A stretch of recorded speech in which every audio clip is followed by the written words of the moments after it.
Hello বন্ধুরা, আমি অনির্বাণ, তোমাদের friendly gardener and welcome back to another video. আজকে যেই ছাদটায় আছি, হঠাৎ তোমার মনে হতে পারে ছাদে তো কিছুই নেই, অনির্বাণ রোদের মধ্যে কি করছে। আর সত্যি ছাদে কিচ্ছু নেই, কিন্তু খুব তাড়াতাড়ি এই ছাদে অনেক কিছু কাজকর্ম হবে, সেটা তোমরা দেখতে পাবে। তো আজকে একদম একটা ফাঁকা ছাদে যদি ফার্স্ট টাইম তোমাদের গাছ করতে হয়, কি ধরনের গাছ তোমরা করবে আর কিভাবে গাছটা করবে, সেটাই কিন্তু আজকে ভিডিওতে মানে কি বলি আলোচ্য বিষয় থাকবে। যে একটা বাগান শুরু করতে হলে স্টার্টিংয়ে তোমাদের কি কি দরকার আর কি কি দিয়ে একটা বাগান শুরু করবে, সেই সব কিছু আছে তোমরা দেখাবো। আমি জানি আমার ভিডিও দেখে অনেকে নতুন নতুন বাগান করা শুরু করেছে, কিন্তু সবাই একটাই গন্ডগোল করে হচ্ছে বাগান শুরুটা করতে গিয়ে ঝামেলাটা হয়। তো বাগান আজকে সেটাই দেখাবো যে কী দিয়ে গাছ করলে বা কী ধরনের গাছ করলে তোমরা একদম সহজে বাগানটা শুরু করতে পারবে। তো চলো বেশি কথা না বাড়িয়ে আজকে ভিডিওটা শুরু করা যাক। তো তোমাদের আমি সবসময় যেটা বলি যে টব ফুটো করার জন্য এখানে দেখো আমরা প্লাস্টিকের টব যেহেতু নিয়েছি, এইরকম একটা তাতাল সবসময় কিনে রাখবে। মানে ওই গরম করেও করা যায়, কিন্তু ওটা একটা লং প্রসেস মনে হয়। কিন্তু এরকম একটা তাতাল থাকলে খুব সহজে তোমরা কিন্তু টবের মধ্যে ছিদ্র করতে পারবে। আর এখানে দেখতে পাচ্ছ আমরা এখানে উপরে 4খানা ছিদ্র করেছি, আর সাইডগুলোতেও কিন্তু আমরা ছিদ্র করছি যাতে জলের ড্রেনেজটা খুব ভালো হয়। প্লাস্টিক একদম, যেহেতু প্লাস্টিক মাটির না, মাটি হলে হয়তো এগুলো কোনো প্রয়োজন ছিল না, কিন্তু যেহেতু প্লাস্টিক তার জন্য টবের চারদিকে ছিদ্রগুলো করা হচ্ছে যাতে জলটা প্রপারলি ড্রেন আউট হতে পারে। আমি আর একটুখানি ভালো করে তোমাদের দেখি। এই সাইড দিয়েও 4টে হোল, আর নিচেও এখানে 4খানা ছিদ্র করা হয়েছে। আর যেহেতু তাতাল দিয়ে করা হচ্ছে, খুব সহজে তোমরা এই ছিদ্রগুলো কিন্তু করতে পারবে। আর ভিডিও শুরুতেই যেটা তোমাদের বললাম, যেহেতু একদম নতুন বাগান, মানে সৌরভ একদম নতুন বাগান শুরু করছে, আর সত্যি খুব ভালো লাগছে যে হয়তো আরেকজনকে বাগানের দিকে নিয়ে আসতে আমরা পেরেছি। তো গাছগুলো এমন চুজ করেছি যাতে ওর করতে কোনো রকমের অসুবিধা না হয়, আর একদম শুরুতে যেন কোনো সমস্যাও না পড়ে। সবসময় বাগান যখন শুরু হবে, বাগান যখন আমরা শুরু করব, এমন গাছ চুজ করব যেগুলো চট করে মারা যাবে না, একটু হার্ডি গাছ আমাদের কিন্তু চুজ করতে হবে। প্রথমে কি কি গাছ চুজ করা হয়েছে এইখান থেকে তোমরা দেখানো শুরু করি। এইগুলো হচ্ছে সিজিজিয়াম তোমরা মানে বেশি দেখতে পাবে, যে ধরো শিয়ালদা মানে স্টেশনের দিকে ঢোকো, দেখবে দুদিক দিয়ে সিজিজিয়ামে ঝাড় করা থাকে। এগুলো বাড়ির সামনে করার জন্য আদর্শ। বাড়ির সামনে যদি তোমাদের সিঁড়ি থাকে বা সাজাতে চাও, সিজিজিয়াম খুব ভালো। এইখানে যদি দেখতে পাচ্ছ ক্রোটন আছে, 2 রকম ক্রোটন এখানে নেওয়া হয়েছে। একটা রাবার গাছ আছে, এখানে গোল্ডেন ঝাউ বা গোল্ডেন পাম যা বলো ওই আছে, ঠিক আছে। আর এখানে এরিকা পাম আছে, ঠিক আছে। আর এখানে দেখতে পাচ্ছ একটা করবি গাছ আছে রেগুলার ফুল পাওয়ার জন্য। মোটামুটি এইভাবে মানে বাগানের গাছগুলোকে অ্যারেঞ্জ করা হয়েছে আপাতত। আস্তে আস্তে যত মানে বাগানটা বড় হবে, গাছগুলো অ্যাড হতে থাকবে।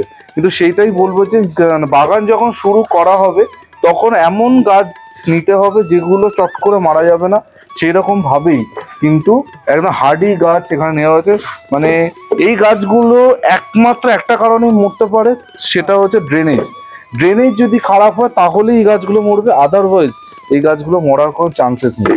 তো এখানে দেখতে পাচ্ছ বিভিন্ন সাইজে বিভিন্ন মাপের টব নেওয়া হয়েছে। আর তার সাথে যেগুলো আছে সেটা হচ্ছে অবশ্যই মাটি ছাড়া কখনোই কোনো বাগান কোনো গাছ হতে পারে না। একদম বাগানের বলো বা মাঠের বলো, মাঠের থেকে আনা মাটি, যে মাটি আনা হয়েছে।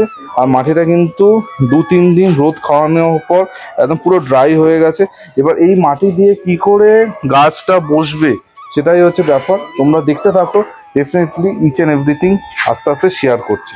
তো বন্ধুরা দেখতেই পাচ্ছ, তোমাদের যেমনটা একটু আগে দেখালাম যে মাটি, বালি, ভার্মিকম্পোস্ট, মোটামুটি এই জিনিসগুলো দিয়ে কিন্তু আমরা গাছটা বানাচ্ছি।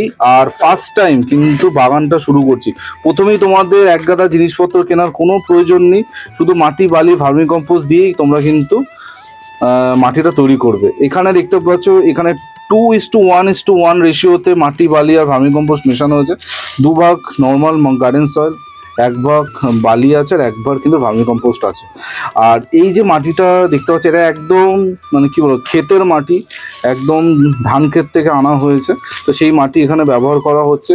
আর যদি এই মাটির নেচারটা তোমাদের একটু দেখাই, এটা কিন্তু একদম সলিড, কাদার ভাগ বেশি আছে, যেহেতু কাদার ভাগ বেশি আছে তাই জন্য বালি একটুখানি বেশি দিয়েছে। এবার তোমাদের কাছে যেই রকম মাটি থাকবে সেই মতো অনুযায়ী কিন্তু তোমরা মাটিটা বানাবে। শুরুতেই কোনো রকম এক্সট্রা সার কিচ্ছু দেওয়ার দরকার নেই, জাস্ট মাটি বালি ভার্মি কম্পোস্টটা তোমরা আনো, এনে কিন্তু গাছটা বসাও।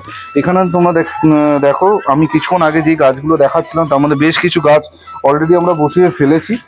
আর এরপরে কি স্টেপ করতে হবে সেটা আমি তোমাদের দেখাচ্ছি। প্রথমে এইভাবে মাটিটা বানিয়ে তোমরা কিন্তু গাছগুলো বসাবে। এবার যেরকম বড় সাইজে তোমরা গাছ নেবে সেই রকম সাইজে কিন্তু তোমাদের টব নিতে হবে। একটা যেমন ছোট আমরা সিজিয়ামগুলো একটা 4 ইঞ্চি বা 4.5 ইঞ্চি টবে বসিয়েছি, সেরকমই দেখো বড় গাছগুলো কিন্তু আমরা 8 ইঞ্চি পটে শিফট করেছি।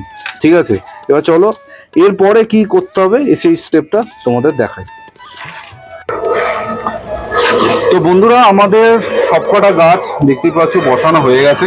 আর যেটা বলছিলাম জল দেওয়াটা, ফার্স্ট যে জল আমরা দেবো সেই জলটা অবশ্যই হিউমিক মিশ্রিত জল দেবো, হিউমিক অ্যাসিড মেশানো, আর সেটাই কিন্তু এই গাছগুলোতে দেওয়া হচ্ছে। তো যখনই তোমরা নতুন কোনো গাছ বসাবে আর সে রিপোর্ট করো যাই করো, প্রথম জলটা কিন্তু হিউমিক অ্যাসিড দিতে হবে।